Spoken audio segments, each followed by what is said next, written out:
High বন্ধুরা, কেমন আছো তোমরা সকলে? আশা করি তোমরা সবাই খুব ভালো আছো। তো আজকে তোমাদের সামনে নিয়ে চলে এসেছি কথা সিরিয়ালের এই গল্পটা।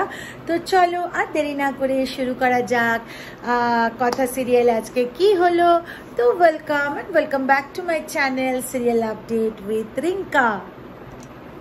তো বন্ধুরা, আজকে আমরা কথার এপিসোডে দেখতে পারি যে এভি তো যথাসাধ্য চেষ্টা করছে, মানে প্রাণপণে চেষ্টা করছে কথাকে প্রান্তিকের থেকে উদ্ধার করতে। এবং ওখানে একটা কাঠের চেয়ার মতো রাখা ছিল, সেটাও ও দরজাটাতে মারলো যাতে দরজাটা খোলে। এবং সেই মুহূর্তে সিকিউরিটি গার্ড এসেছে ওকে বাধা দিতে, এভিকে বাধা দিতে। তো তখনই সিকিউরিটি গার্ডকেও খুব প্রেস করতে থাকে দরজার নম্বরটা জানার জন্য। বাট সিকিউরিটি গার্ড বলে না, আমি জানি না।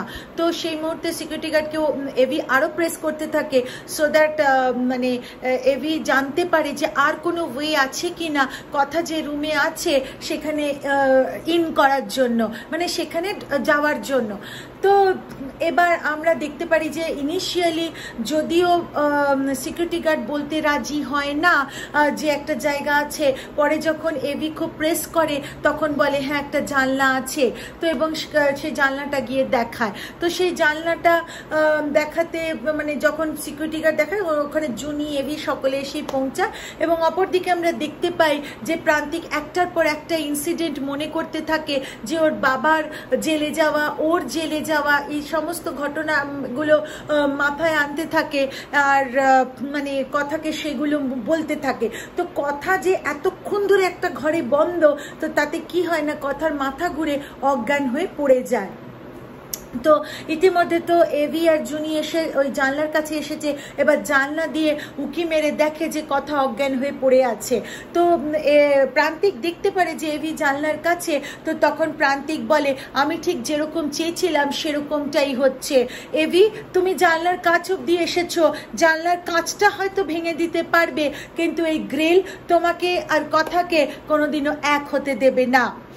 তো যাই হোক, এবার একটা মানে হকি স্টিক নিয়ে এসে এভি জানলার কাঁচটা তো ভেঙে দেয়, কিন্তু গ্রিলটা যেহেতু সহজ উপায় ভাঙতে না পারে না বলে একটা রোপ নিয়ে আসে, যে রোপটার এক প্রান্ত ও গ্রিলে টাই করে আর আরেক প্রান্ত গাড়ির যে মানে গাড়ির একটা হুকের ভেতর টাই করে দেয়। এবং গাড়িটা তখন চালাতে থাকে, তখন গিয়ে গ্রিলটা খুলে আসে।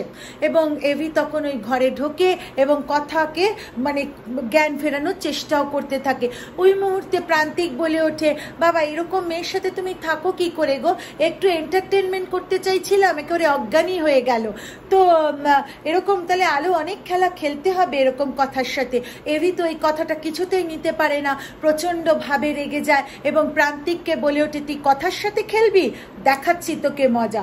তো যাই হোক, এদিকে তো কথাকে কোলে করে নিয়ে গাড়িতে বসায় এবং ভাবতে থাকে যে এরকম কার কোনো মানুষের অজ্ঞান হলে, সেন্সলেস হয়ে গেলে কথা কি করতো।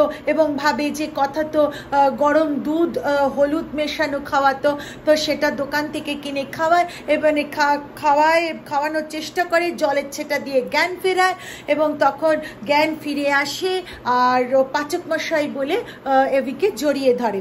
অপরদিকে আমরা দেখতে পারি যে জুনির নিজের আজকে ইনস্টিটিউটে একটা স্পেশাল ক্লাস ছিল, যেহেতু কথার ইনসিডেন্টের জন্য জুনিও ঠিক টাইমে ইনস্টিটিউটে রিচ করতে পারেনি।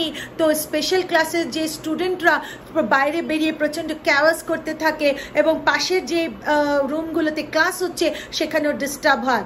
এবং অঙ্কিত বেরিয়ে এসে বলে কি হয়েছে? বলে উজ্জয়িনী ম্যাডাম আমাদের বলেছেন যে আজকে স্পেশাল ক্লাস হবে, বাট উনি এখানে এসে এখনো পৌঁছাননি।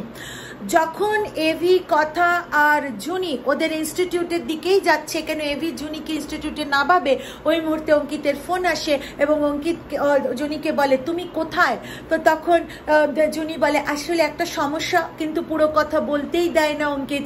বলতে থাকে তোমার একটা দায়িত্ববোধ নেই, তোমাকে সময় মতো আসতে হবে না। তো যাই হোক, এবার এসে পৌঁছায় জুনি ওখানে এবং ওখানে ডিএনও এসে বলে এটা কি হচ্ছে? তুমি প্রথম দিন ক্লাসকে ভালো করে ট্যাকল করতে পারোনি, আজকে তুমি এসে লেট করেছো, ব্যাপারটা কি?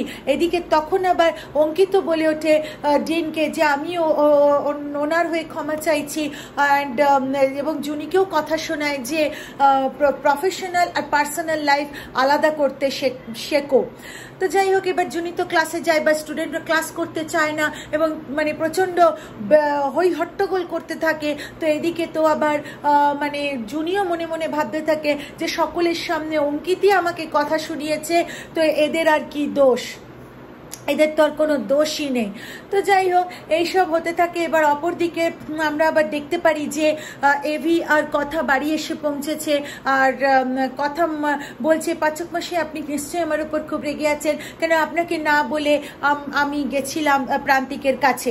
তো তখন এভি বলে যে তুই একা আমাকে একটা খবর তো করবি। তো তখন কথা বলে যে না, আপনি তো শিখিয়েছেন যে নিজের কাজ নিজে করতে হয়। তো বলে ঠিক আছে, তোকে যখন আমি এটাই শিখিয়েছি তাহলে তোর সমস্যা আজ থেকে তোর সমস্যা, আমার সমস্যা আজ থেকে আমার সমস্যা, কেউ কারোর সমস্যায় থাকবে না, নে জলটা খেয়ে নে। তো কথা তো এই কথা শুনে প্রচন্ড রেগে যায়, বলে বাহ তুই করলি দোষ, রাগ দেখাচ্ছিস আমাকে।